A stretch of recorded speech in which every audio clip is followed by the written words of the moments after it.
Magandang tanghali, kumusta po?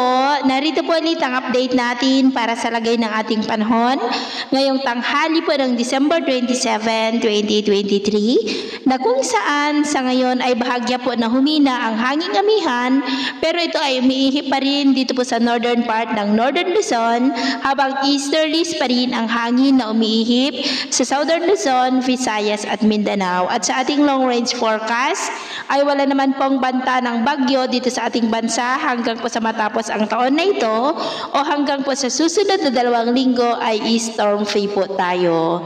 At sa lagay ng ating panahon, ngayong tanghali ay maayos pa rin ang panahon sa malaking bahagi ng ating bansa pero may tsansa pa rin ng maulap na kalangitan with isolated rains dito po sa may Cagayan, Isabela, Apayao, Quezon, Camarines Sur, Catanduanes, Albay, Sorsogon, Oriental Mindoro, Palawan, Masbate, Samar Provinces, Leyte, Bohol, Cebu, Cadiz, Aklan, Capiz at Caraga.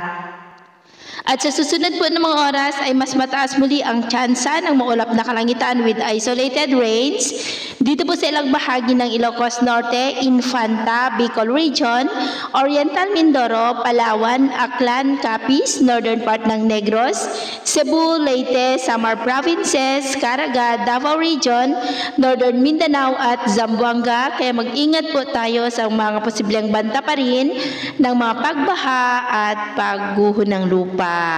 At sa atin naman pong mga baybayin, dahil po sa amihan ay may kataasan po ang mga alon sa seaboard ng Ilocos Norte, Babuyan Islands, Batanes, Cagayan at silangang bahagi ng Luzon at Mindanao na ang mga alon ay posibleng aabot hanggang po sa 2 to 3 meters height. Iwasan muna natin ang papalaot dyan po sa mga may kulay pula para mas makaiwas sa mga sakunang pangkaragatan. So yun po ng latest update natin sa araw na ito. At ako po muli si Gems na nagsasabing sa kahit na ng pagsubok po na darating sa ating buhay, huwag na huwag po tayong mawawalan ng pag-asa. Thank you and God bless!